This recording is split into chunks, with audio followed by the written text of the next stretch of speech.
Hi കൂട്ടുകാരെ, പുതിയൊരു വീഡിയോയിലേക്ക് എല്ലാവർക്കും സ്വാഗതം. അങ്ങനെ അമ്പിളി കയറി വന്നിരിക്കുകയാണ്. അപ്പോൾ ചേച്ചി കരുതുന്നൊന്നുമില്ല ഞാനൊരു രഘുവേട്ടനും തമ്മിലുള്ള ബന്ധമെന്ന് പറയാനായിട്ടാ.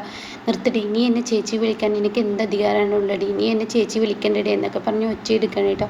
അത് കേട്ട ഉടനെ മാഷ് പറയണ, മോളെ ഞാൻ നിനക്കും കൂടി വേണ്ടിയാണ് ഈ ത്യാഗം ചെയ്യുന്നത്, അതുകൊണ്ട് എൻ്റെ മോളി പറയുന്നത് കേൾക്ക്. മതിയായി അച്ഛ, പണ്ടേ അച്ഛനെ മക്കളെക്കാൾ കൂടുതൽ ഇഷ്ടം ഇങ്ങേരെയാണല്ലോ.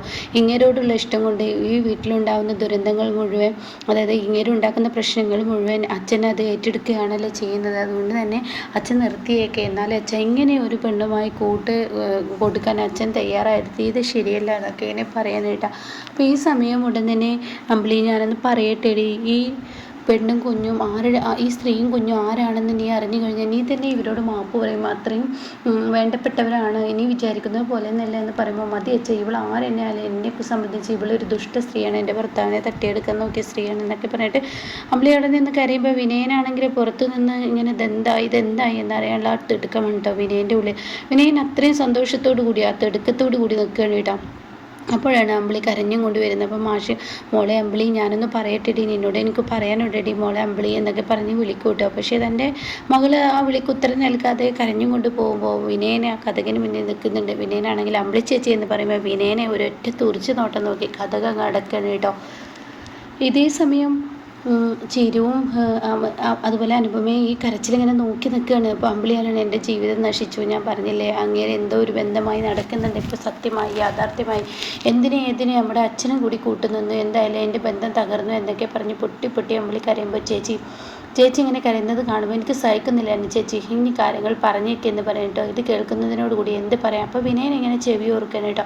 ഒന്നോ രണ്ടോ കാര്യങ്ങൾ വിനയന് കേൾക്കാൻ കഴിയും. അപ്പോഴേക്കും സിസ്റ്റർ മുന്നിലൂടെ കടന്നു പോകുന്നത് കൊണ്ട് തന്നെ ഫുള്ളായി കേൾക്കാൻ കഴിയില്ല കേട്ടോ.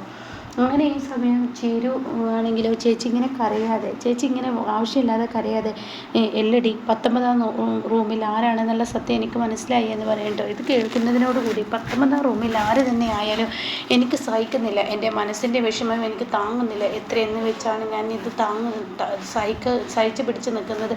അങ്ങനെ ഒളിച്ചും പാത്തും ഓരോ ദിവസം ഓരോന്ന് ചെയ്തും കൊണ്ടിരിക്കുകയാണ് എന്നുള്ള സത്യങ്ങളൊക്കെ ഇങ്ങനെ വെളിപ്പെടുത്താണ് കേട്ടോ.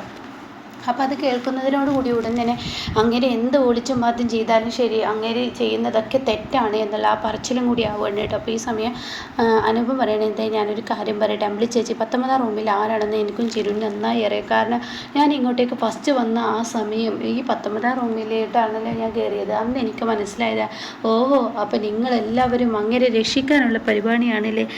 നമ്മുടെ അച്ഛൻ ഈ സത്യങ്ങളൊന്നും അറിയില്ലായിരുന്നു. അന്ന് ആ 19ാം റൂമിൽ ആരാണെന്നുള്ള സത്യം അച്ഛൻ അറിയില്ലായിരുന്നു. അച്ഛൻ ഇപ്പോൾ അറിഞ്ഞതാണ്. എന്തായാലും അച്ഛനും കൂടി അവൾക്ക് താങ്ങായി നിന്ന് 1 ലക്ഷം രൂപ രഘുവേട്ടനെ കൊണ്ട് കൊടുപ്പിച്ചില്ല, എനിക്ക് താങ്ങുന്നില്ല, എൻ്റെ ജീവിതം തകർത്തു. എൻ്റെ അനുചേച്ചി ചിരിച്ചു പറയാണ്, അനുചേച്ചി എല്ലാം കൂടി എൻ്റെ അമ്പിളി ചേച്ചിയോടൊന്ന് പറഞ്ഞ് എനിക്ക് വയ്യ എൻ്റെ ചേച്ചിയുടെ കരച്ചിൽ കാണാൻ എന്ന് പറഞ്ഞ ഉടനെ, എൻ്റെ ചേച്ചി നിങ്ങൾ വിചാരിക്കുന്ന പോലെ നല്ല ആദ്യത്തിൻ്റെ ഭാര്യയാണ്. അത് കേൾക്കുന്ന അമ്പിളി ആകെ ഞെട്ടിപ്പോവാണ് കേട്ടോ. ആദ്യത്തിൻ്റെ ഭാര്യയും കുഞ്ഞാണ്. അപ്പോൾ അതിന് മുന്നേ അമ്പിളി പറയുന്നുണ്ട്, അങ്ങേരെ ഒരു പക്ഷേ എന്നെ വിവാഹം കഴിക്കുന്നതിന് മുന്നേ ഉള്ളൊരു കുഞ്ഞാണ്, അങ്ങനെയാണെങ്കിൽ എൻ്റെ ലച്ചുമോളേക്കാൾ മുതിർന്ന ഒരു കുഞ്ഞാണ്. അപ്പോൾ എന്നെ വിവാഹം കഴിക്കുന്നതിന് മുന്നേ ഞങ്ങൾക്ക് വേറെന്താ അരുതാത്ത ബന്ധമുണ്ട്, എന്തിനാ ചേച്ചി ഇങ്ങനെ കാട് കയറുന്നത് എന്നൊക്കെ പറയുമ്പോൾ, പിന്നെ ഞാൻ എന്ത് പറയാനടി, ആ കുഞ്ഞിനെ അയാൾ അറിയാതെ സംരക്ഷിക്കുന്നത് കണ്ടോ. അങ്ങനെയാണ് കേട്ടോ ഇവർ ഈ സത്യം തുറന്നു പറയുന്നത്. ഈ സത്യം കേൾക്കുന്ന അമ്പിളി ആകെ ഞെട്ടിപ്പോവാണ് കേട്ടോ. ഓഹോ, അപ്പോൾ അച്ഛൻ ആദ്യം അവർക്ക് 1 ലക്ഷം രൂപ കൊടുക്കുന്നത് ഞാൻ കണ്ടായി, ഇപ്പോൾ അച്ഛനും കൂടി കൂട്ടി നിന്നിട്ട് എൻ്റെ ഭർത്താവിനെ അവൾക്ക് വിട്ടുകൊടുക്കാനുള്ള പരിപാടിയാണല്ലേ. എൻ്റെ ചേച്ചി 10 ലക്ഷം രൂപ നമ്മൾ കൊടുക്കുക, പിന്നെ എന്തിനാ അവൾ നമ്മുടെ പിന്നാലെ നടക്കുന്നത്. അത് കേട്ടുകൊണ്ട് തന്നെ പറയണത്, അതൊരു വയ്യാത്ത കുഞ്ഞാണ്, 10 ലക്ഷം രൂപ കൊടുക്കുക എന്നൊക്കെ പറഞ്ഞിട്ടുണ്ടെങ്കിലും അത് അച്ഛൻ അറിയില്ല. 10 ലക്ഷം കൊടുക്കുക എന്ന കാര്യത്തെയും ആദ്യത്തിൻ്റെ സ്വർണ്ണം നിങ്ങളുടെ കയ്യിലാണെന്നൊന്നും അച്ഛൻ ഇപ്പോഴും അറിയില്ല കേട്ടോ.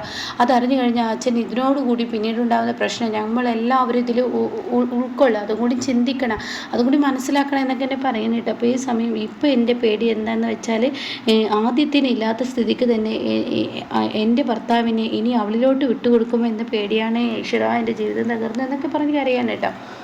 പിന്നീട് കാണിക്കുന്നത് ഇന്ദ്രനാണ്. ഇന്ദ്രൻ ഭയങ്കര ടെൻഷനിലിരിക്കുകയാണ്. ആ സമയം സത്യനും അതുപോലെ ശ്യാമും കയറി വരികയാണ്. എന്താ ഇത്ര വല്ലാത്ത ആലോചന എന്ന് പറയാം കേട്ടോ. ആരെക്കുറിച്ചാണ് നമ്മളെക്കുറിച്ച് ചിന്തിച്ചതാണ്, അതല്ല അമ്മയെക്കുറിച്ചാണോ എന്ന് ശ്യാമ് ചോദിക്കണേ. അമ്മയെക്കുറിച്ചല്ല. അപ്പോൾ സത്യം പറയണേ, അമ്മയുടെ കാര്യമല്ലേ എന്നും നോക്കിയിട്ടുള്ളൂ, അമ്മയുടെ വിജയത്തിന് വേണ്ടി ഓരോ കാര്യങ്ങൾ ചെയ്യാണ്. ആടാ സത്യം നീ പറഞ്ഞത് ശരിയാണെന്നും പറഞ്ഞ് ഇന്ദ്രൻ പറയാണ് സാധാരണ അമ്മമാരാണ് മക്കളെ കുറിച്ച് ഓർത്ത് ടെൻഷൻ അടിക്കുന്നത്. ഇന്നിപ്പോൾ അങ്ങനെയല്ല.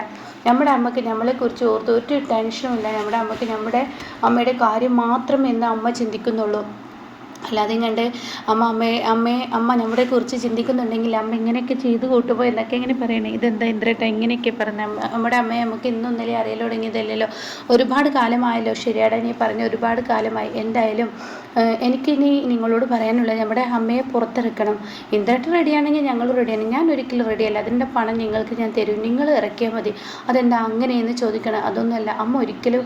അപ്പോൾ ഷാമു പറയുന്നത് ഒരു പക്ഷേ ശിക്ഷ കിട്ടിയതുകൊണ്ട് തന്നെ ഇനിയിപ്പോൾ ജയിൽവാസം കിട്ടിയതുകൊണ്ട് തന്നെ അമ്മ നല്ലൊരു സ്ത്രീ ആയിട്ടുണ്ടാകുന്നൊക്കെയാണ് പറയുന്നത്. അപ്പോൾ അത് കേൾക്കുന്ന ഇന്ദ്രൻ ഒരിക്കലും നമ്മുടെ അമ്മ നല്ലൊരു സ്ത്രീ ആവില്ല, അതുകൊണ്ട് തന്നെ ഞാൻ മുന്നിട്ട് നിന്ന് അവരെ ഇറക്കില്ല. അങ്ങനെയാണെങ്കിൽ ഞങ്ങൾ ഇറക്കില്ല എന്ന് പറയണ്ട. അത് വേണ്ട, നിങ്ങൾ ഇറക്കിക്കോളൂ. എത്രയായാലും അമ്മയല്ലേ, അതെല്ലാവരിലും ഉണ്ടാവും. അത് അനുചേച്ചി അപ്പം എന്താ പറയുന്നത്? അനുചേച്ചി അത് തന്നെയാണ് പറഞ്ഞത്, അനുപമയെ അത് തന്നെയാണ് പറഞ്ഞിരിക്കുന്നത്. ഇനിയിപ്പോൾ എന്തായാലും കുറച്ച് ദിവസത്തിന് അനുപമ ഇവിടെ ഉണ്ടാവില്ല. അവൾ പഞ്ചരത്നത്തിലോട്ട് പോവുകയാണ്.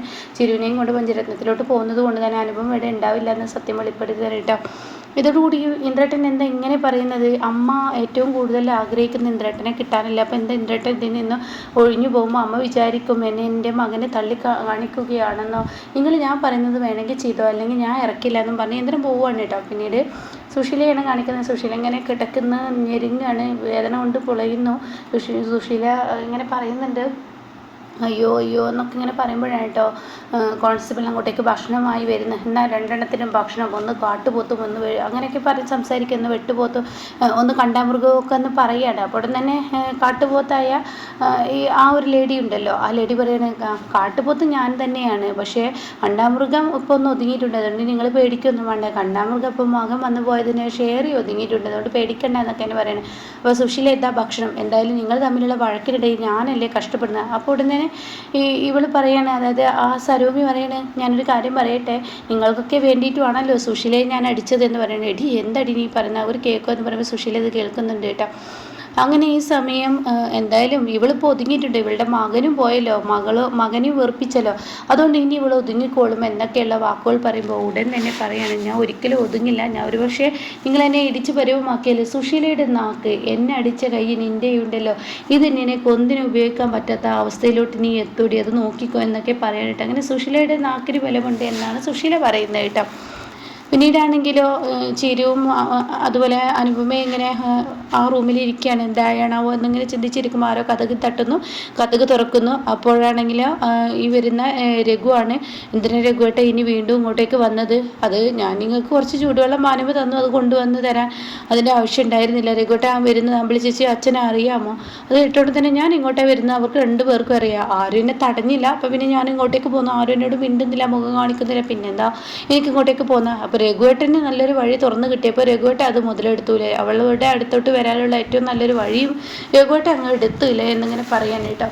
എന്നാൽ ഈ സമയം വിനയനാണെങ്കിലും ഞാനേ ഇത്രത്തോളം സീരിയസ് ആണ് പ്രശ്നങ്ങളെന്ന് ഞാൻ ഒരിക്കലും വിചാരിച്ചില്ല. രഘുവേട്ടന് എന്തൊരു ബന്ധമുണ്ട് എന്നൊക്കെയാണ് ഞാൻ കരുതിയത്, പക്ഷേ എന്ത് ബന്ധമാണ് അവർക്കിടയിലുള്ളത് എന്ന് എനിക്ക് മനസ്സിലായിട്ടില്ല.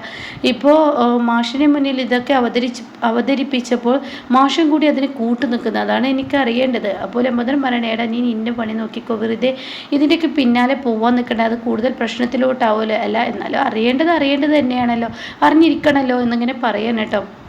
ഇതേ സമയം ചീരു നിന്നെ വെറുക്കും, നീ വെറുതെ ഇങ്ങനെ വേണ്ടാത്ത പ്രശ്നത്തിന് നിൽക്കണ്ട, ചീരു ഓരോ ദിവസവും നിന്നെ വെറുത്ത് വരുമെന്ന് പറയുമ്പോൾ ചീരു വെറുക്കത്തൊന്നുമല്ല. ഇപ്പം നേരത്തെ നീ പറഞ്ഞല്ലോ അമ്പിളിയോട് 19-ാം റൂമിൽ ആരോ ഉണ്ടോ എന്ന് നീ ചിരുവിൻ്റെ മുന്നിൽ വെച്ച് പറഞ്ഞു എന്ന്, ചിരു നിന്നെ തള്ളി പറയാൻ നിൽക്കുന്ന അവസ്ഥ നീ ഉണ്ടാക്കിയെടുക്കണ്ട എന്നൊക്കെ പറയുന്നു കേട്ടോ. അപ്പോൾ ഇങ്ങനെയൊക്കെയുള്ള ഒരു എപ്പിസോഡാണ് വന്നിരിക്കുന്നത്.